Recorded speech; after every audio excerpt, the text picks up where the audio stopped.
This is what it's like to live in a Japanese dorm room. I'm pretty sure she'd taste real sweet. I'm pretty sure that she would meet me there. And I can't say what's on my mind. We're gonna hop outside for a quick breath of fresh air. Stick with me, guys. Alright, we're gonna go over 3 things in this video. Firstly, we're gonna go over the outside of the actual building, as well as the courtyard and the bike parking lot. Secondly, we're going to go over the first floor of the building, including the common spaces, as well as the attached restaurant and mailroom. And our third topic, our last but not least, is going to be the actual dorm. And then if you guys watch all the way to the end, there's one little surprise that I'm going to show you guys. Let's kick it off with the courtyard.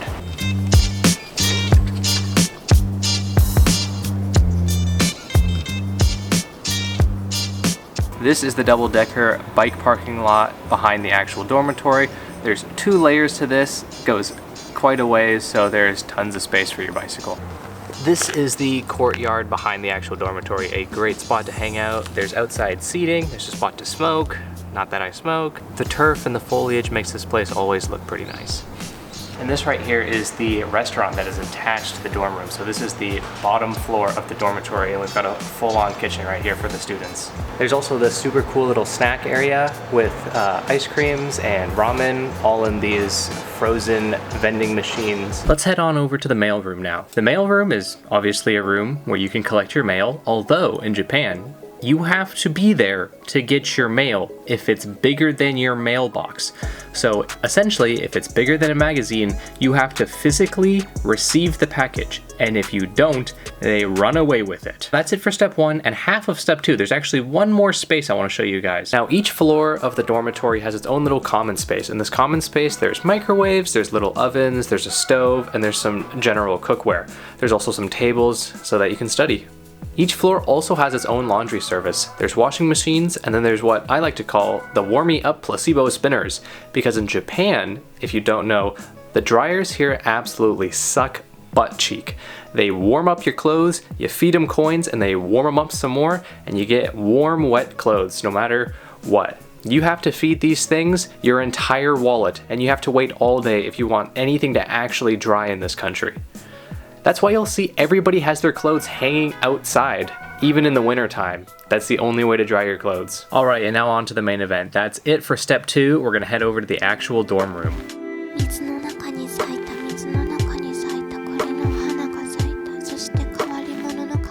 All right, so what you guys have all actually been waiting for, this is the dorm room.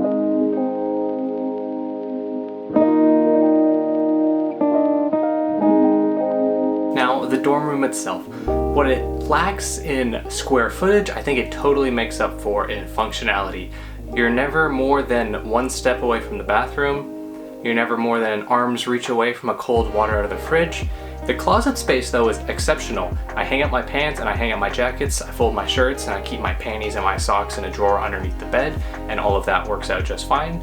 There is a shoe rack next to the door. There's some convenient under-bed storage for your luggage, and while talking about the bed, first you start with this wooden frame, gymnastic crash pad, your little 1/4-inch pad, wrap that in a sheet, throw down your pillow, add your comforter, and you've got a bed. It works out great for a dorm room because you have under bed storage. Now, the desk is nothing to write home about. It's pretty small, but with a large mouse pad, there is ample space for mouse movement and laptop usage.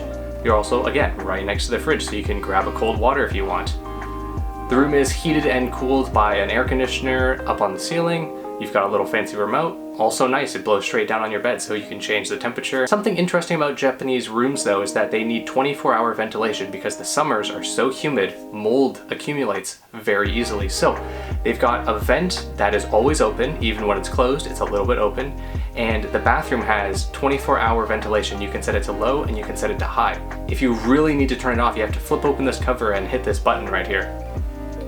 The bathroom is your typical Japanese bathroom. The entire thing is waterproof, so when you're going to clean your bathroom, you spray water absolutely everywhere and then just wipe it down, and that's cleaning your bathroom. It's super convenient. This is the PA system. The PA system, they will occasionally call your room, especially if you're getting mail. Again, like I spoke about, if your package is bigger than your mailbox, they'll call you on your PA and you come down to the office and you grab your mail from the mailman. We have a single shelf for some textbooks and some lenses. Also, something super important is that the curtains are blackout curtains. So if you're up super late studying and you need to sleep past sunrise, blackout curtains make that super easy. One thing that is a little bit disappointing is that the window only opens about 3 inches. So if you want lots of airflow, too bad. Now, if you guys have watched all the way to the end of the video, thank you so much. The last little surprise, the last step of our operation right here is to...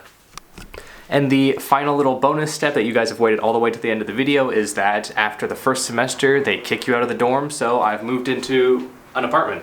This is my new space, so I hope you guys didn't get too attached to the dorm room. If you guys want to see a video on this space, I might do one, I also might not. Yeah, so thank you guys for watching till the end of the video. I hope you found it entertaining, and if not entertaining, at least a little bit educational. So thank you guys so much for watching. Okay, welcome to my little TED Talk. I'm gonna sit and talk for just a couple minutes. I'm gonna change the content I'm doing on this channel. It started out, the core foundation of this channel used to be tutorials on my B12 Sentra, tutorials on Danny's 944, and then interviews, the build breakdowns. And that was the core of the channel, and I think if I continued to do that, it would have gone very well. I was slowly building more and more of an audience with the Sentra. We're doing more and more like performance mods. We're pretty much done maintenance on that car. I've spent years doing maintenance on that car, and not because I'm particularly slow, it's just that like I want to work on it step by step. I think that's important. And so we were getting to the point where we were going to start doing sway bars, short shifters, some chassis stiffness, and then eventually some aero, a body kit, an engine. And so that would have slowly progressed, and I think that could have done very well. Danny's Porsche is also coming along great. We did all of the seals, we've done like slave cylinder, we've done a lot of little maintenance things on that car. We were going to start working on some sound deadening, stuff like that, and it would have slowly progressed, which eventually we will get back to working on the cars, but obviously now I live in Japan and I'm going to school again. So now stuff has kind of got to change, and so this past semester has been a lot of experimenting. So I did food reels, I did car reels, I did reposted all that stuff on YouTube Shorts. That's built up a bunch of subscribers, but none of those subscribers are actually watching my content, so that's kind of a bummer. So there's going to be some reprioritization. There was experimenting, and there was some good stuff that happened. I found a lot of what people like, what people don't like, and here's the 2 takeaways from the experimentation this semester. One is your content either has to be educational, like informational content, something that provides value, or it has to be entertaining, or it has to be both. And if it's not strongly both or strongly either one of those, it does poorly. So if it's not educational, if it's not entertaining, it's just a bad video. So yeah, I posted a bunch of bad videos. I've posted a couple good videos.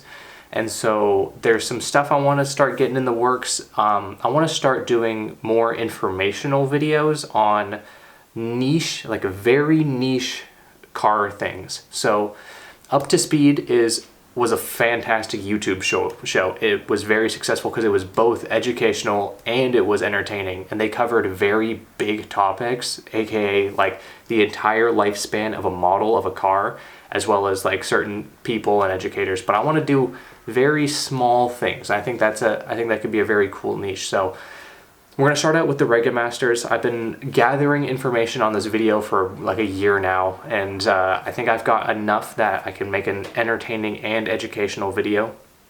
So the kind of day-to-day Japan life stuff is probably going to chill out a bit. I think I'm going to slow down with a lot of the short form stuff and just try and make like one quality informational video a month. So we'll start with the Rega Masters.